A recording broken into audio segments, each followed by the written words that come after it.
जय हिंद दोस्तों, मेरा नाम तुषार है। सीजीपीसी नॉलेज अब के इस यूट्यूब चैनल पे आप सभी का स्वागत है। आज हम लोग न्यूज़पेपर एनालिसिस कर रहे हैं 30 सितंबर 2022 के। बहुत ज़्यादा इंपॉर्टेंट खबरें हैं जो परीक्षा के लिए उपयोगी रहेंगी, चाहे नेशनल लेवल के करंट अफेयर की बात करें या इंटरनेशनल लेवल के, या हमारे राज्य छत्तीसगढ़ में जो जो चीज़ें हो रही है उसके बारे में बात करेंगे। शिक्षक भर्ती परीक्षा, सीजीपीएससी प्री के एग्जाम की बात कर ले, व्यापम के एग्जाम कोई होते हो, सब इंस्पेक्टर का एग्जाम हो, इसके अतिरिक्त यदि हम लोग बात करेंगे, आपके इंटरव्यू में भी कई बार न्यूज़पेपर से रिलेटेड क्वेश्चन पूछे जाते हैं, आपका कितना जागरूक हो इसके बारे में। तो चलिए शुरू करते हैं सेशन को। पहली खबर के बारे में हम लोग बात करेंगे, इंपॉर्टेंट है, मैंने हाईलाइटेड पॉइंट कर दिए हैं। अगर देखा जाए तो क्या हेडलाइन आती है, अब बंदियों की स्वीकारोक्ति के दिलाएगी जेल से मुक्ति। मतलब यदि कोई बंदी है जेल में, अगर वो अपने अपराध की स्वीकार कर लेता है तो उसको जेल से मुक्ति मिल जाएगी। पढ़ने में कुछ इस प्रकार से समझ में आ रहा है। थोड़ा सा हेडिंग के अंदर हम लोग जाएंगे और डिटेल में समझने की कोशिश करेंगे ये चीज हो कहां से रही है। तो याद रखिएगा, हमारे छत्तीसगढ़ राज्य विधिक सेवा प्राधिकरण की योजना थी ये, जो देश के लिए अब रोल मॉडल बन गई है। मतलब ये जो चीजें हैं वो छत्तीसगढ़ राज्य हम लोग बोलेंगे विधिक सेवा प्राधिकरण के द्वारा ये आइडिया सुझाया गया था, ये योजना लाई गई थी, और जिसको अब सुप्रीम कोर्ट ने मान लिया है। अब ये काम होने लगेगा। हुआ का क्या इससे, तो जेलों में जो है अदालतें वो बढ़ने लगेंगी, या जेलों में अब अदालतें लगने लगेंगी। चलिए समझते थोड़ा सा डिटेल में। तो प्राधिकरण ने सुप्रीम कोर्ट की समक्ष देश भर की जेलों में क्षमता से अधिक कैदियों को कम करने के लिए कार्य योजना पेश की थी। मतलब मेन पॉइंट क्या हो रहा है समझिएगा, हमारे देश में एक चीज है कि जो जेलें हैं हमारे, उसमें आवश्यकता से अधिक कैदी रहते हैं, आवश्यकता से अधिक बंदी रहते हैं, बहुत ज्यादा जेलों पर प्रेशर है। तो इसको किस प्रकार से कम किया जाए उसके बारे में ये बात की गई थी। तो हमारे यहाँ के राज्य विधिक सेवा प्राधिकरण ने एक योजना बनाई। बोला कि जो छोटे मोटे अपराध होते हैं, यदि उससे कोई लंबित बंदी है जो अपराध को स्वीकार नहीं कर रहा है, या इन सारी चीजों पे यदि वो बंदी अपराध को अपना स्वीकार कर लेता है, तो जितने दिन उसने जेल में बिताए उसको मिलाकर उसकी सजा के अनुमान में मानकर तुरंत जो है उसको छुट्टी दे दी जाएगी या रिहाई दे दी जाएगी। तो वही चीज बोल रहा है, देखिएगा इसमें सुझाव दिया गया था कि छोटे अपराध के बाद सुनवाई का इंतजार कर रहे बंदी द्वारा अपराध स्वीकार कर लेने पर जेल में बिताए गए समय को सजा में बदलकर रिहाई दे दी जाएगी। इसका कतई ये मतलब नहीं है कि जेल में क्षमता से कम आपको करना है, या कुछ भी आपने अपराध किया आपको मिल जाएगी। अगर आप किसी का खून करते हो उसके बाद बोल रहे हो कि हाँ मैंने खून किया है, तो ऐसे केसेस में नहीं चलेगा। जो छोटे मोटे अपराध होते हैं, यदि उसमें जो बंदी है जो जेल में अपना पड़ा हुआ है, जिसका केस पेंडिंग चल रहा है, यदि वो बंदी जेल के अंदर ये चीज स्वीकार कर लेता है कि उसने अपराध किया था, तो उसको जो है उसकी जितने भी दिन उसने जेल में बिताए हैं उसी को सजा के तौर पर गिना जाएगा, जोड़ा जाएगा, और उसके बाद उसको रिहाई दे दी जाएगी। अब शनिवार को इसमें देखने वाली बात क्या है कि प्रत्येक शनिवार को जेल में जो है अब अदालत लगाई जाएगी। अब यहाँ पर भी ध्यान देने वाली बात है, और सुप्रीम कोर्ट ने कार्य योजना को मंजूरी दे दी है। अब ऐसा भी नहीं है कि जेल से आपको अदालत तक लेके जाना है या सारी चीजें करनी है, जेल में ही हर शनिवार को अब अदालतें लगेंगी। ऐसे मामलों में जो भी छोटे मोटे हमारे कैदी हैं या जो छोटे मोटे अपराध में जो बंद है, उनसे पूछा जाएगा, यदि वो लोग अपराध स्वीकार कर लेते हैं तो उनको छोड़ दिया जाएगा। इसी के बारे में अगर हम लोग हेडिंग में जाएंगे, ऊपर देखिएगा क्या स्टेटमेंट आता है, जेल में क्षमता से अधिक बंदियों के मामले में राज्य विधिक सेवा प्राधिकरण ने कार्य योजना सुप्रीम कोर्ट में पेश की थी। ये जब मामला उठता है कि यार कैसे हम लोग कर सकते हैं इस चीज को कंट्रोल, तो छत्तीसगढ़ राज्य सेवा विधिक प्राधिकरण ने ही ये दिया था। और ये अच्छी बात है कि हमारे राज्य से, छत्तीसगढ़ राज्य से ये ऐसा निकल रहा है, और ये अब हर जगह पे होने लगेगा। अगर बात करेंगे तो यहाँ पर आ जाइए, ऐसे छोटे अपराध जिन्हें मामूली सजा या जमानत दी जा सकती है, उनका तुरंत निराकरण कर दिया जाएगा। इसके बारे में बात कर रहे हैं कि जो भी छोटे अपराध होते हैं जिसमें हम लोग सजा दे सकते हैं छोटी मोटी या जमानत दे सकते हैं, उनका तुरंत निराकरण कर देंगे। सुप्रीम कोर्ट के निर्देश के बाद हाई कोर्ट के रजिस्ट्रार जनरल ने अधिसूचना जारी कर दी है। अगर देखा जाएगा तो अक्टूबर के पहले सप्ताह से छत्तीसगढ़ की जेलों में प्रत्येक शनिवार को अदालत लगाई जाएगी। ये पॉइंट इंपॉर्टेंट रहेगा। ये शुरू कब से होने वाला है हमारा, तो अक्टूबर के पहले सप्ताह से छत्तीसगढ़ की जेलों में देखने को मिल जाएगा। इसमें यदि बात की जाए न्यायाधीश कौन है या कौन जाके जेल में अदालत लगाएंगे, तो प्रथम श्रेणी के जुडिशियल मजिस्ट्रेट स्तर के न्यायिक अधिकारी की अदालत लगेगी। याद रखिएगा, छोटे मोटे नहीं, फर्स्ट लेवल जो फर्स्ट रैंक के अधिकारी होंगे न्यायिक जुडिशियल मजिस्ट्रेट, उनके स्तर पर ही लगेगा। अपराध स्वीकार लेने पर जेल में काटी गई अवधि को सजा के रूप में गिनती करते हुए रिहाई का आदेश दे दिया जाएगा। ये एक हो गई हमारी बात। अगर हम लोग छत्तीसगढ़ के लेवल की बात करें कि क्या छत्तीसगढ़ में भी ऐसा है कि जेल में आवश्यकता से अधिक कैदी है, जितनी क्षमता है उसके हिसाब से, तो छत्तीसगढ़ के बारे में यदि बात करेंगे तो छत्तीसगढ़ में जेलों की वर्तमान क्षमता जो है 12,000 है। मतलब ओवरऑल अगर हम लोग राज्य में बात करें, छत्तीसगढ़ राज्य में जितनी भी जेल है उसमें 12,000 कैदी रह सकते हैं वर्तमान पे। पर जबकि देखेंगे तो 18,000 से अधिक बंदी जो है वो सजा काट रहे हैं। तो इसमें जो छोटे मोटे मामले होंगे उनको जो है कैदियों को रिहा कर दिया जाएगा। ऐसा नहीं रिहा कर देने से कि तुमने मान लिया और कर दिया जाएगा, उनकी सजा गिन के रिहा किया जाएगा। ये ध्यान देने वाली बात है। चलिए दूसरी खबर की तरफ बढ़ेंगे, ये भी इंपॉर्टेंट खबर है हमारे पास। आज की सबसे मोस्ट इंपॉर्टेंट खबर होने वाली है, ये भी न्याय से जुड़ी हुई है। क्या कहता है? हर महिला को अब गर्भपात का अधिकार होगा। अब ये चीज है क्या, थोड़ा सा समझने की कोशिश करते हैं। गर्भपात होता क्या है? तो जनरली जैसे कोई महिला है, वो प्रेग्नेंट है बट वो बेबी नहीं चाहती थी, मतलब वो नहीं चाहती कि उसका बच्चा जन्म ले। कोई भी कारण हो सकते हैं उसमें, चाहे मेंटल कारण बोल दीजिए या शारीरिक एक क्षमता है कि उसको ऐसा कोई लग रहा है कि प्रॉब्लम हो सकती है आगे में चलकर। इसके कारण क्या है, एक अधिकार दिया जाता है महिलाओं को कि वो गर्भपात करवा सकती है। इसके अतिरिक्त और देखने को मिलेगा कि जब जबरदस्ती हो जाती है महिलाओं के साथ कि नहीं उनको बेबी नहीं चाहिए बट घर वाले फोर्सफुली करते हैं, वो सहमत नहीं है, ये सारी चीजों के कारण भी यदि वो गर्भपात कराना चाहती है तो ये सारी चीजें होंगी। मामला कैसे उठता है? तो मामला उठता है 25 वर्षीय अविवाहित महिला दिल्ली हाईकोर्ट में एक याचिका लगाती है, बोलती कि उसकी प्रेगनेंसी को 24 हफ्ते जो है पूरे हो गए थे, उसके पहले गर्भपात की अनुमति मांगी गई। मतलब 24 हफ्ता पूरा होने के पहले जो रहता है हमारे वीक्स, प्रेगनेंसी को हम लोग वीक्स में गिनते हैं, तो 24 हफ्ते के पहले वो अनुमति मांग रही थी बट हाई कोर्ट ने मना कर दिया था। अब ये वाला केस जाता है सुप्रीम कोर्ट में और सुप्रीम कोर्ट में आती है बात। यहाँ पर क्या है, एक पॉइंट आएगा हमारे पास, एमटीपी एक्ट। एमटीपी एक्ट के तहत ही जो है गर्भपात होता है। यहाँ पर जो कानून बना था एमटीपी एक्ट, इसमें क्या था कि जो विवाहित महिलाएं हैं उनके लिए कोई दिक्कत नहीं थी, बट अविवाहित महिलाओं के लिए दिक्कत थी कि अगर आपको गर्भपात कराना है तो एक कंडीशन रहती थी कि यदि आपके साथ कुछ अनाचार हुआ है तभी आप करा सकते हैं, जबरदस्ती हुआ है। यदि आपने सहमति से संबंध बनाने के कारण यदि आपने गर्भपात कर, मतलब आप गर्भ धारण करते हैं और आप अविवाहित हैं, मतलब आपने सहमति से संबंध बनाए, आप अविवाहित हैं, आप गर्भ में आ गए हैं आपके पास, तो आप गर्भपात नहीं करा सकते थे। थोड़ा कानूनी पेच फंस रहा था, तो इसी में हम लोग देखेंगे कि क्या केस हुआ और सुप्रीम कोर्ट ने क्या कहा है। तो सुप्रीम कोर्ट सीधा सीधा बोलता है कि बच्चों को जन्म देने व गर्भपात के अधिकार पर सुप्रीम कोर्ट की क्या अहम व्यवस्था है, उसके बारे में बोलेंगे। तो क्या बोलता है, इसके तहत देश के सभी महिलाओं को गर्भपात कराने का कानूनी अधिकार दे दिया गया। अब देश में कोई भी महिला हो, चाहे वो विवाहित हो, चाहे वो अविवाहित हो, चाहे वो एकल महिला हो, यदि वह गर्भ धारण करती है या वो गर्भ धारण उसकी इच्छा के खिलाफ भी हुआ है और वो चाहती है कि वो गर्भपात कराए, तो पहले जो कानून था उसमें ये सारी चीजें थोड़ी सी कंफ्यूज करने वाली थी। अब ये सब चीज को सुप्रीम कोर्ट ने बोला टाटा बाय बाय करो। अब जो है आप कोई भी महिला हो वो चाहे तो गर्भपात करा सकती है। न्यायालय ने गुरुवार को medical termination act of pregnancy, MTP act इसी के है, इसकी व्याख्या करते हुए कहा कि विवाहित और अविवाहित सभी महिलाओं को कानून सम्मत तरीके से 20 से 24 सप्ताह के बीच गर्भपात कराने का अधिकार है। याद रखिएगा, ऐसा नहीं कि आप 9वें महीने में हैं और आप उस समय बोल रहे गर्भपात कराने। गर्भपात का जो ड्यूरेशन होता है वो 20 से 24 हफ्ते के बाद ही आप पहले ही करा सकते हो, उसके बाद थोड़ा कॉम्प्लिकेशन आ सकते हैं। तो इसमें जो है आप कोई भी महिला हो वो करा सकता है। पहले क्या था, इसमें और भी चीजें जोड़ी गई है, तो दुष्कर्म की परिभाषा में वैवाहिक दुष्कर्म भी शामिल है बोला गया है ना। इसको समझिएगा, दुष्कर्म ऐसा नहीं है कि आपका केवल मतलब कोई बाहर से ही हो, वैवाहिक दुष्कर्म को भी शामिल करता है दुष्कर्म की परिभाषा में, है ना। ये जो प्रॉब्लम आती है ये थोड़ा सा इशू हो जाता है, सोशल इशू है, हमारा सामाजिक इशू है, इसके कारण कई लोग इसके बारे में खुल के बात नहीं करते हैं। सीधा सीधा आते हैं सुप्रीम कोर्ट अपने फैसले में और क्या बात कह रहा है उसके बारे में। तो अदालत ने कहा है कि विवाहित महिलाओं को कानून गर्भपात का अधिकार होने की बात मान लेना इस रूढ़िवादी सोच का मानना होगा कि सिर्फ विवाहित महिलाएं ही यौन गतिविधियों में लिप्त होती हैं। मीनिंग क्या है, देखिए जब ये कानून बना था इसमें ऐसा लिखाया गया कि 20 से 24 सप्ताह में जो भी आपकी विवाहित महिलाएं हैं वो गर्भपात करा सकती हैं, बट अविवाहित महिलाएं जिनका 20 से 24 हफ्ते की प्रेगनेंसी चल रही है, तो उसमें एक सोच आ जाती है कि यार कोई महिला यदि अविवाहित है तो वो गर्भ धारण कैसे कर सकती है। तो ये वाली जो सोच है इसी को तोड़ने की बात की गई कि जो हम लोग सोचते हैं कि सामाजिक रूप से ये जो है ऐसा नहीं होना चाहिए या कैरेक्टर पे बात करते हैं, ये सारी चीजों को हटाते हुए अब कोई भी महिला हो, चाहे वो विवाहित हो चाहे अविवाहित हो चाहे किसी भी प्रकार से हो, वो महिला अब अपना गर्भपात करा सकती है। अब अगर हम लोग देखेंगे इससे फायदा क्या होने वाला है या क्या प्रभाव पड़ेंगे इससे, तो सीधा सीधा है यह फैसला महिलाओं के प्रजनन अधिकार की स्वायत्ता पर मुहर लगाता है। स्वायत्ता का मुहर मतलब क्या है, प्रजनन अधिकार।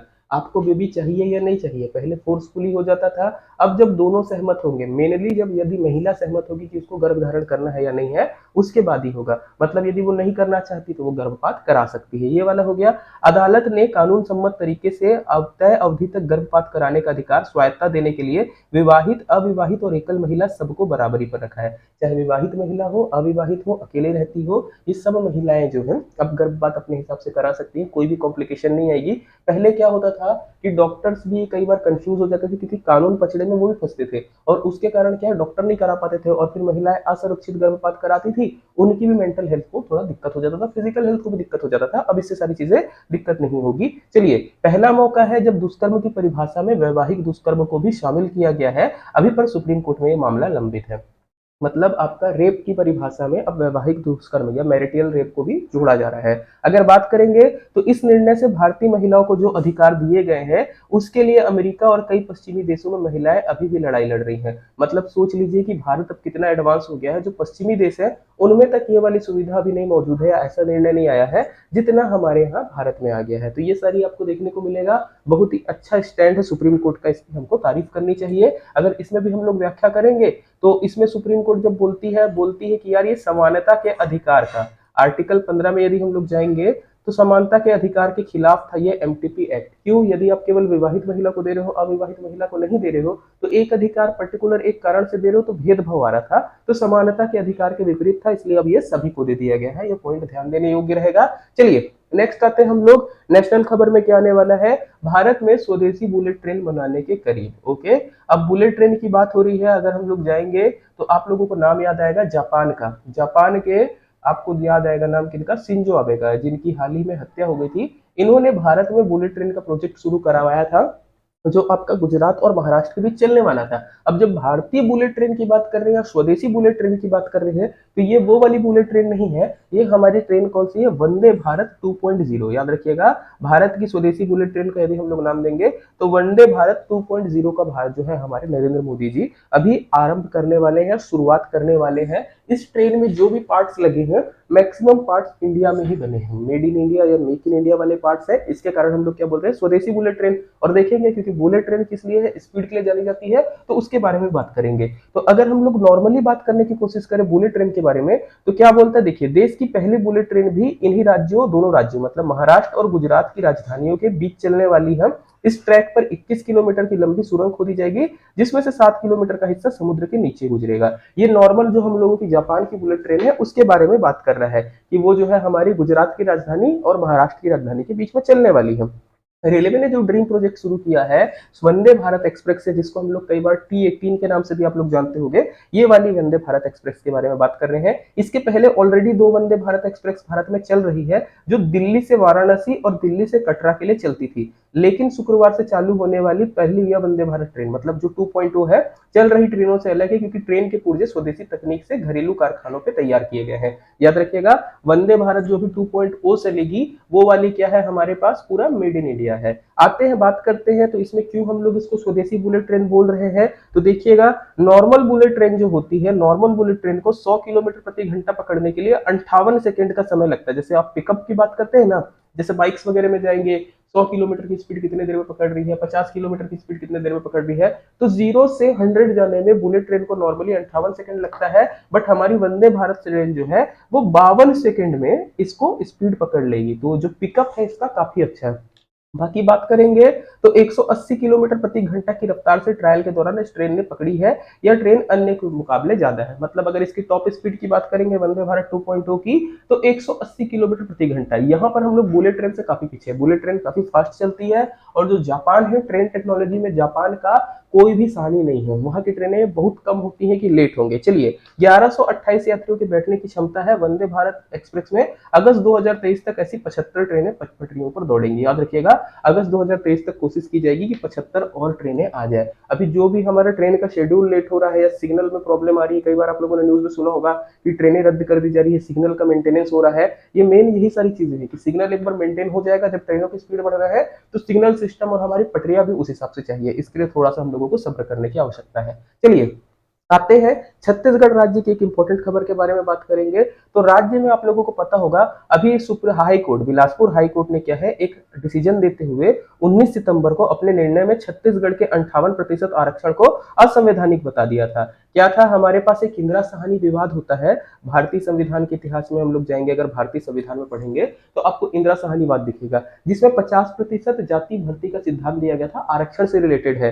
तो बोला गया था उसमें सुप्रीम कोर्ट के द्वारा कि आरक्षण आरक्षण कभी भी 50% से ज्यादा नहीं हो सकता। विशेष परिस्थिति में ही आप 50% से ज्यादा कर सकते हो। यदि आपको 50% से 1% भी बढ़ाना है तो आपको ऑफिशियल डाटा देना पड़ेगा कि क्यों आप बढ़ा रहे हो। तो सब सरकार ने था, आपका बीजेपी की सरकार थी यहाँ पर, उस समय से आरक्षण बढ़ा हुआ था 58%। इसके बाद क्या हुआ था, हमारी भूपेश बघेल सरकार ने और भी बढ़ाने की कोशिश की थी आरक्षण। अब ये वाला जब मुद्दा गया हमारा हाई कोर्ट में कि इसको थोड़ा सा संवैधानिक तौर पर चेक किया जाए, और बिलासपुर हाईकोर्ट में जब डाटा मांगा गया सरकार की तरफ से कि जब आप बढ़ा रहे हैं तो उसके पीछे तर्क दीजिए, सरकार डाटा देने में थोड़ा असफल हो गई। अब असफल होने के कारण क्या हुआ था, 19 सितंबर को सरकार ने अपना निर्णय दिया, बोला कि छत्तीसगढ़ में 50% से अधिक आरक्षण नहीं होगा। जो 58% आरक्षण है वो असंवैधानिक हो गया है। इसके बाद जो हम लोग देखते हैं सबसे ज्यादा इफेक्ट किसको पड़ता है, अनुसूचित जनजाति। एसटी का आरक्षण 32% से घटकर कितना हो गया है, 20% हो गया है। वहीं एससी का आरक्षण 12% से बढ़कर 16% हो गया, जिस हिसाब से हमारा सेट होता है। अब ये वाला जब मुद्दा गया कि आरक्षण हमारा हट गया है, तो इसी मामले में अब सुप्रीम कोर्ट के पास जाएंगे, क्योंकि हाई कोर्ट ने जैसे फैसला दिया, हाई कोर्ट के फैसले से यदि आप सहमत नहीं तो सुप्रीम कोर्ट में आप अपील कर सकते हैं। तो सुप्रीम कोर्ट में यह मुद्दा गया है, आज यहाँ पर सुनवाई होने वाली है कि 58% आरक्षण जो है वो लागू रहेगा या नहीं रहेगा, या जो हाई कोर्ट ने फैसला दिया है उसके ऊपर हम लोग क्या कर रहे हैं, अपील कर रहे हैं, उसको चुनौती दे रहे हैं, चेक करेंगे। तो जैसे जैसे इस मुद्दे पे हमारी बहस होती जाएगी वैसे वैसे हम लोग देखेंगे। अभी यहाँ पर कई लोगों के पास एक थोड़ा सा प्रॉब्लम होगा कि जो भी अब वैकेंसी आएगी वो 58% के हिसाब से आएगी या 50% के हिसाब से आएगी, हम लोगों को तैयारी कैसी करनी चाहिए। तो नॉर्मल सामान्य तौर पर सोचिए, आप अपनी तैयारी अच्छे से रखिए। अगर 10% आरक्षण रहेगा तब भी आप अपनी मेहनत से पोस्ट ले सकते हैं, 0% रहेगा तो भी ले सकते हैं, 50% 58% रहे तो भी अपने पोस्ट से ले सकते हैं। ये सारी चीजों को हम लोग केवल देखेंगे और न्याय के हिसाब से या कोर्ट में हम लोग संविधान के हिसाब से समझने की कोशिश करेंगे। चलिए आगे बढ़ते हैं। नेक्स्ट हमारे पास आती है इकोनॉमी से रिलेटेड एक खबर, छोटी सी खबर है, इस पे ज्यादा हम लोगों को ध्यान नहीं देना है, फिर भी देखते हैं। चीन नियंत्रित संस्थाओं के 9.82 करोड़ रुपए जब्त। भारत ने क्या किया है, भारत में अगर आप जाओगे तो 9.82 चीन की कुछ संस्थाओं के भारत सरकार ने जब्त किए हैं। क्यों किया है, कारण इंपॉर्टेंट है, और यही कारण हम लोगों को जानना है आप लोगों की जानकारी के लिए। तो लोन ऐप घोटाले की जांच कर रही ईडी ने कुल चीन नियंत्रित संस्थाओं के 9.8 करोड़ रुपए जब्त किए हैं। ओके, बस यहीं पे जो है आप लोगों को देखना है लोन ऐप। ये लोन ऐप क्या है, ध्यान से रखिएगा। कई बार आपको जैसे मान के चलिए पैसे की आवश्यकता पड़ी है ना, मनी प्रॉब्लम हुआ, आपको पैसे की आवश्यकता पड़ी, हम लोग लोन लेने कहाँ जाते हैं, बैंक जाते हैं। अब बैंक में क्या हुआ, बैंक वाले ने बोला कि भैया आपकी सैलरी के हिसाब से या आपके मतलब जितना भी वेतन आ रहा है उसके हिसाब से हम आपको इतना बड़ा लोन नहीं दे पाएंगे। कई लोग क्या है, हमारे यहाँ असंगठित वर्क फोर्स है या असंगठित लेबर है। अब असंगठित लोगों को बैंक से लोन मिलना थोड़ा मुश्किल रहता है, तो वो लोग कहाँ जाते हैं, साहूकार के पास जाते हैं जो हाई इंटरेस्ट रेट पे देता है। अब इसी को फायदा उठाते हुए चाइना ने क्या किया, बहुत सारे फर्जी एप्स बनाए। अब ये ऐप वाले आपको क्या करते हैं, बोलते हैं इंस्टेंट लोन, आपको कुछ नहीं करना है, हम आपको सीधा सीधा ऐप में इंस्टेंट लोन देंगे, बस आप ये ऐप डाउनलोड करिए। ऐप डाउनलोड कर लोगे आप 5,000 रुपए, 10,000 रुपए, 1 लाख रुपए का लोन ले लोगे। अब यहाँ पर ऐप में फ्रॉड होना शुरू होता है। ये ऐप आपके फोन में जाएगा, आपके फोन से परमिशन ले लेगा, परमिशन के थ्रू आपकी गैलरी मतलब फोटोज जो होती हैं वो, इसके अलावा आपके कॉन्टैक्ट, ये सबको सिंक कर लेगा। और जैसे आपने लोन लिया अगले दिन से ये इंटरेस्ट लगाना शुरू कर देंगे और आपके ऊपर लोन लौटाने के लिए दबाव बनाएंगे। आप शायद 5,000 का लोन लेंगे, हो सकता है ये लोग आपसे 1 लाख रुपए, 2 लाख रुपए ऐट ले, मतलब 5,000 के लोन के बदले। अब यही सारी चीजें जो है पकड़ी गई, जब ये सारी चीजें खबर में आई तो सरकार ने इसको किया है। ये बहुत ही ज्यादा खतरनाक चीज थी, क्योंकि ये जैसे आपका ऐप आपके अलग अलग फोन की परमिशन और कॉन्टेक्ट ले लेता है और आप पैसा नहीं लौटा पाते, तो कई बार आपको ट्रोल करने के लिए, आपको डराने के लिए आपके कॉन्टैक्ट का व्हाट्सएप ग्रुप बनाकर आपकी बेइज्जती करेगा, बोलेगा ये नहीं है, या आपको कॉल आने लगेंगे लोगों के डराने के। तो ये सारी चीजें चल रही थी, तो सरकार ने कोशिश की कि इसको बैन किया जाए। अब चूंकि हमारे यहाँ बैंकिंग सिस्टम इतना मजबूत नहीं है कि वो लोगों को आसानी से लोन दे पाए, मतलब बैंक से यदि आप लोन लेने जाएंगे बहुत ही ज्यादा चक्कर काटने पड़ते, तो लोग क्या सोचते हैं इंस्टेंट लोन मिल रहा है, तुरंत लोन मिल रहा है, तो ये वाला काम कर लो जो आपकी सुरक्षा के लिए, अगर देखोगे निजता के लिए खतरनाक था, तो इसी के कारण कर रही है। तो सरकार ने बाकी जो भी चीजें करी है, अलग अलग कंपनियों को बैन किया है। नॉर्मली सारे कंपनियों का नाम मत समझिएगा, सिर्फ इतना याद रखिएगा, आप कोई भी ऐप इंस्टॉल करते हैं तो ऐप में जो परमिशन मांगता है, देखकर कि वो क्या क्या परमिशन मांग रहा है और क्या वो ऐप को चलाने के लिए आवश्यक है, उसके हिसाब से हो सकता है आप कोई कैलकुलेटर ऐप डाउनलोड करें और वो आपके कैमरे की परमिशन मांग रहा हो या कॉन्टैक्ट की परमिशन मांग रहा हो, जिसकी कोई आवश्यकता नहीं है। तो ये जो डाटा चोरी होने वाला केस रहता है, इससे आपको बचना है और इंस्टेंट पेमेंट वाले मुद्दों पे नहीं जाना है। ये एक छोटा सा चीज है जो इंपॉर्टेंट है। फिर आती है हमारे पास, ये भी खबर इंपॉर्टेंट होने वाली है। अब क्या बोल रहा है, ज्यादा सुरक्षित होंगे आपके क्रेडिट और डेबिट कार्ड। अब इसके बारे में नॉर्मली बात करते हैं। जैसे मान के चलिए मैं पेमेंट करता हूँ अमेजोन से, मैंने कोई सामान खरीदा, अब अमेजोन से मैं पेमेंट कर रहा हूँ ऑनलाइन। ऑनलाइन पेमेंट मतलब मैं चाहता नहीं हूँ कि cash on delivery, online payment करता हूँ। अब मैं पेमेंट करने के लिए क्या करता हूँ, अपना क्रेडिट कार्ड या डेबिट कार्ड का कार्ड नंबर डालता हूँ। अब अमेजोन वाला क्या बोलेगा, सपोज कोई भी ऐप है, अमेजोन हो, फ्लिपकार्ट हो, मिंत्रा हो, कोई भी हो। अब अमेजोन वाला जब आप उसमें कार्ड डिटेल डालोगे पेमेंट करने के लिए, तो एक ऑप्शन आता है सेव कार्ड डिटेल।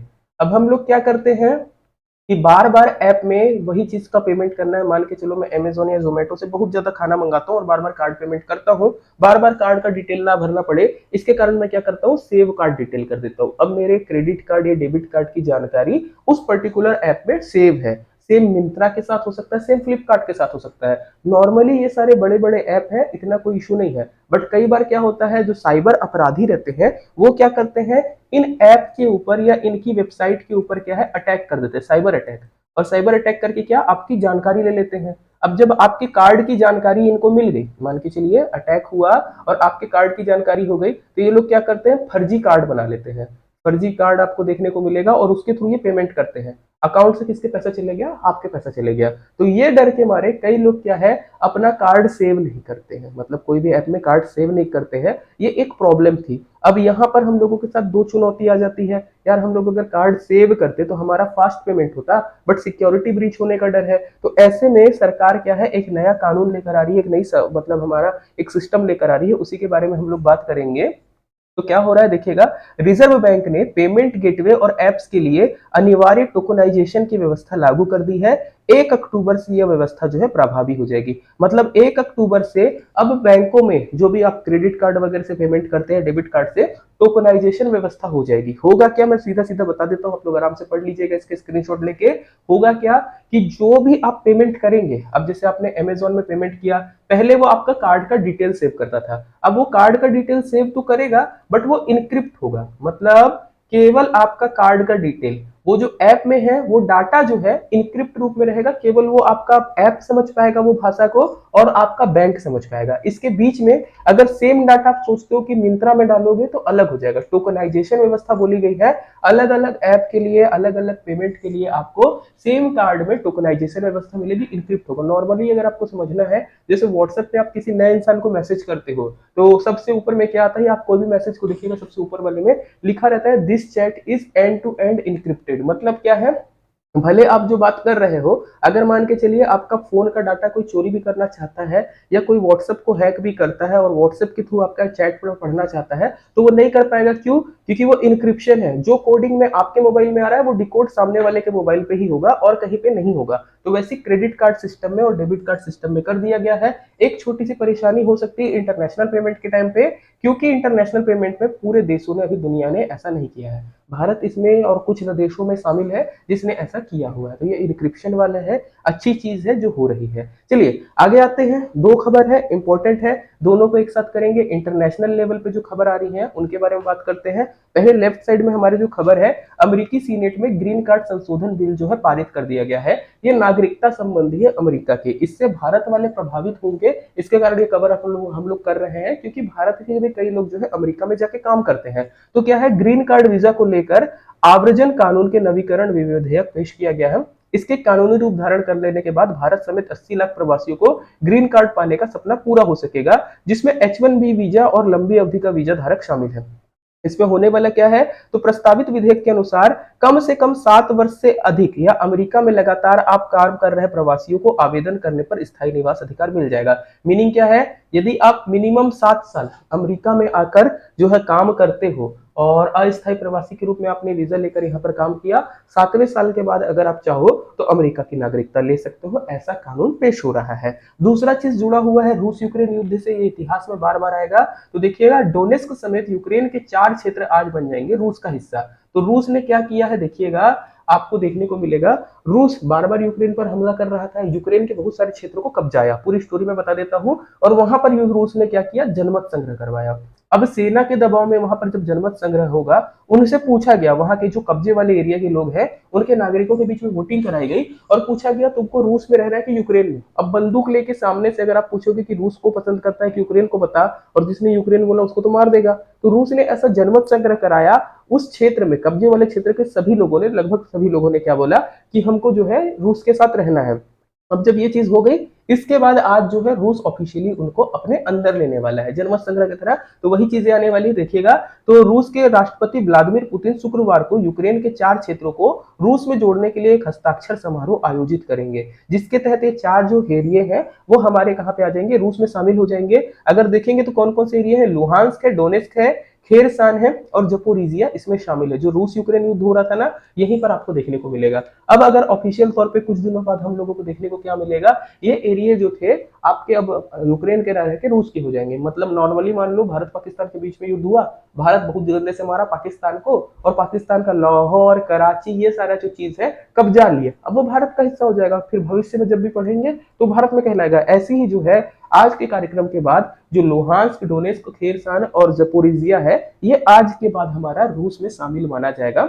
ओके, इसके बारे में यदि बात करेंगे तो पुतिन के फैसले का मतलब है कि मॉस्को पूर्वी और दक्षिणी यूक्रेन के कब्जाए विशाल क्षेत्र को अपने साथ जोड़ने लगेगा। ओके, मतलब आज के बाद अब ये हो गया। अगर बात करेंगे कुल कितना है ये, तो यूक्रेन जो ऑलरेडी यूरोप का सबसे बड़ा देश है, उसकी कुल भूमि का 15% रूस ने कब्जा कर लिया है। तो रूस को अगर बोलेंगे ना युद्ध से कोई फायदा हुआ या नहीं हुआ, रूस ने इतना एरिया कब्जा लिया है। अब पश्चिमी देश इसकी निंदा कर रहे हैं कि तुम भैया बंदूक के दम पे किसी से वोटिंग करोगे तो क्या करोगे, पर पश्चिमी देश कुछ खुल के बोल नहीं पा रहे हैं। ये पहली बार ऐसा किया है क्या रूस ने, तो ऐसा भी नहीं है। 2014 में यदि बात करेंगे तो यूक्रेन का क्रीमिया प्रायद्वीप को भी रूस ने ऐसी ही प्रक्रिया को अपनाकर शामिल कर लिया था। आप लोगों ने सुना होगा एक समूह, नाम क्या है उसका, G7। G7 पहले होता था G8। G8 समूह था जिसमें रूस शामिल था। रूस ने 2014 में क्रीमिया को जब अपना अधिग्रहण किया, सेम कॉन्सेप्ट से आपका जनमत संग्रह करा के, तो पश्चिमी देशों ने क्या किया, बोला भैया तुम्हारी जरूरत नहीं, तुम G7 हो, मतलब तुम G8 से बाहर जाओ, हम लोग G7 बन के खुश है। तो ये ध्यान रखिएगा। टोटल जो वोटिंग हुई है, रूस क्या बोल रहा है कि लगभग 87 से 99% लोगों ने बोला है कि हम लोग इसके पक्ष में। ओके, तो अब समझ जाओ बंदूक के दम पे अगर आप पूछोगे तो कौन बोलेगा। अब केस यहाँ पर क्या फंसता है, मान के चलिए कल को अगर यूक्रेन वापस इस क्षेत्र को कब्जा लेता है, तो वहां के जो लोग हैं उनके ऊपर वो देशद्रोह का आरोप लगा देगा कि तुमने जो है रूस का साथ दिया। तो बहुत प्रॉब्लम होने वाली चीज है, बट अदरवाइज हम लोगों को जानना है, इतिहास में बहुत ज्यादा इंपॉर्टेंट होगा ये। चलिए आगे बढ़ते हैं। इंटरनेशनल लेवल पे ये खबर है, नेशनल लेवल पे कोई खबर है, ऐसा होगा विश्व का पहला सीएनजी टर्मिनल। तो विश्व का सबसे पहला सीएनजी टर्मिनल के जो है निर्माण के बारे में बात कर रहे हैं, और कहां पर होने वाला है ये, तो भावनगर पोर्ट, याद रखिएगा गुजरात का भावनगर पोर्ट में जो है सीएनजी टर्मिनल जो है बनाया जाएगा। 4000 करोड़ रुपए लागत आएगी। अभी ये बनना शुरू नहीं हुआ है, 2023 की पहली तिमाही से इस टर्मिनल का निर्माण कार्य आरंभ हो जाएगा। मतलब मान सकते हो 2023 जनवरी से मार्च के बीच, या जनवरी से मार्च के बीच में ये आपको काम करते दिखेगा। ओके, इसके बारे में बात करेंगे तो ढोलेरा विशेष क्षेत्र एएसआईआर के निकट है। इस क्षेत्र में विशेष क्षेत्र में स्थापित उद्योगों को सीएनजी टर्मिनल से लाभ मिलने वाला है। इसके अलावा अगर देखा जाएगा तो विश्व की चौथी सबसे बड़ी लॉग गेट प्रणाली भी इसमें बनाई जाएगी। ये सारी चीजें इंपॉर्टेंट रहने वाली है। ये धीरे धीरे जैसे जैसे आएगा आगे हमारे करंट अफेयर में इंपॉर्टेंट हो जाएगा। अभी बनाने की केवल घोषणा हुई है, प्रयास हो रहा है, तो केवल जानना है इसको। चलिए आगे बढ़ते हैं। नेक्स्ट आते हैं अब छत्तीसगढ़ की खबरों के ऊपर। तो छत्तीसगढ़िया ओलंपिक हम लोगों ने वैसे ओवरऑल कवर अप किया था इसके पहले भी हमारी वीडियो में, बट फिर भी कर लेते हैं। छत्तीसगढ़िया ओलंपिक जो है 6 तारीख से शुरू हो जाएगा। बच्चों से लेकर बुजुर्ग तक जो है इसमें शामिल हो सकेंगे। छत्तीसगढ़िया ओलंपिक मतलब छत्तीसगढ़ के खेल से रिलेटेड है, हम लोगों की खेल प्रतियोगिता होने वाली है। अगर देखेंगे तो 3 वर्ग में बांटा गया है।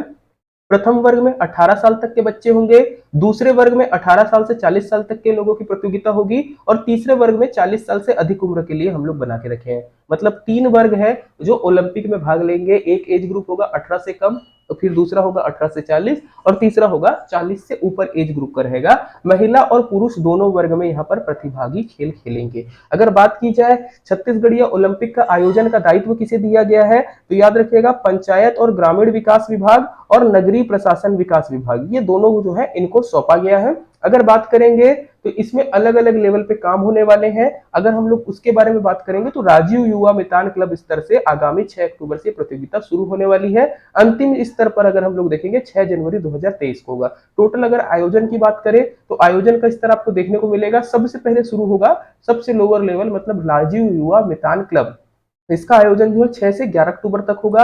इसके बाद जोन स्तर के टूर्नामेंट होंगे जो 15 से 20 अक्टूबर तक होंगे।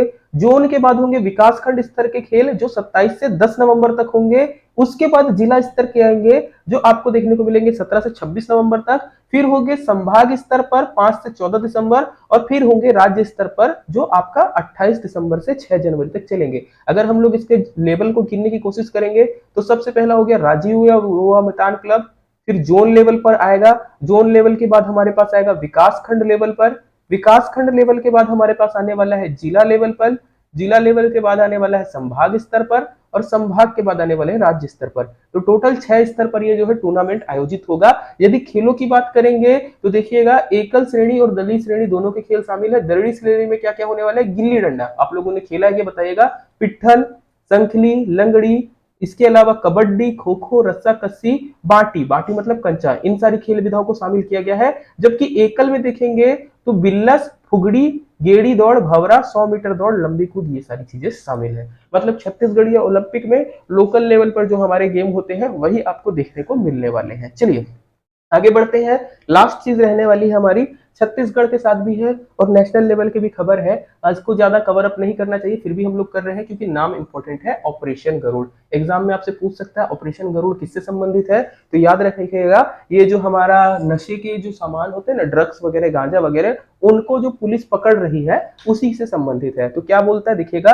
सीबीआई के नेतृत्व में इंटरपोल व नारकोटिक्स कंट्रोल ब्यूरो एनसीबी के सहयोग से छत्तीसगढ़ सहित 8 राज्यों में अभियान चलाया गया है। इस अभियान को नाम क्या दिया गया है, ऑपरेशन गरुड़, एंटी ड्रग्स अभियान। जहां पर भी ड्रग्स वगैरह की जांच वगैरह होगी उनको जो है आपका पकड़ने का काम करेगा। ऐसा नहीं है कि ये नेशनल लेवल का या राज्य लेवल का है, ये एक अंतरराष्ट्रीय अभियान है जिसका नेतृत्व भारत कर रहा है। ओके, जो ड्रग्स को पकड़ने का है एक इंटरनेशनल लेवल का अभियान है जिसका नेतृत्व भारत कर रहा है। जब भी इंटरपोल की बात आती है, इंटरपोल याद रखिएगा एक ऐसा संगठन है या एक ऐसा सिस्टम है जिसमें दो देशों की पुलिस, अलग अलग देशों की पुलिस आपस में कम्युनिकेट कर पाती है। जो इंटरनेशनल लेवल के अपराध होते हैं उसके लिए इंपॉर्टेंट है। हमारे यहाँ अगर बात किया जाएगा तो भले इसका नेतृत्व सीबीआई कर रही है या भारत कर रहा है, बट जो केसेस आपका रजिस्टर हो रहे हैं वो पुलिस कर रही है। नॉर्मली अगर देखा जाएगा तो छत्तीसगढ़ के साथ किन किन राज्यों में ये वाला चल रहा है, पंजाब, दिल्ली, हिमाचल प्रदेश, मणिपुर, महाराष्ट्र, तमिलनाडु और गुजरात, यहाँ पर जो है आपकी पूरी छापेमारी जारी है और जहां से पकड़ाया जा रहा है। इसी में अगर देखा जाएगा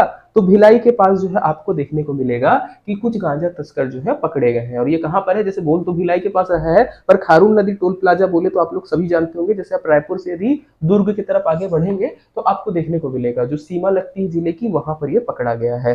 तो इतनी खबरें थी हमारी आज के न्यूज़पेपर में जो परीक्षा उपयोगी इंपॉर्टेंट थी। बाकी यदि आप मैथ रीजनिंग का कोर्स लेना चाहते हैं तो हमारे ऐप में जाइए, डाउनलोड करिए। 80 से ऊपर आपको वहां पर वीडियो देखने को मिल जाएगी, चाहे आपका सीजीपीएससी हो, सीजी व्यापम हो, टीचर भर्ती एग्जाम हो, पटवारी हो, आरआई हो, सब इंस्पेक्टर का एग्जाम हो, सबके लिए काम आएगा। इसके अतिरिक्त आप हमारी टेस्ट सीरीज से जुड़ सकते हैं जो ऐप में अवेलेबल है अलग अलग तरीके से। यदि सिर्फ आपको टेस्ट सीरीज चाहिए तो आप टेस्ट सीरीज ले सकते हैं, या टेस्ट सीरीज के साथ यदि आपको प्रैक्टिस सेट चाहिए और पंचायती राज के नोट्स चाहिए तो हमारे ये वाले आप जो है बैच को ज्वाइन कर सकते हैं। तो इतना था आज की वीडियो के लिए, धन्यवाद, जय हिंद।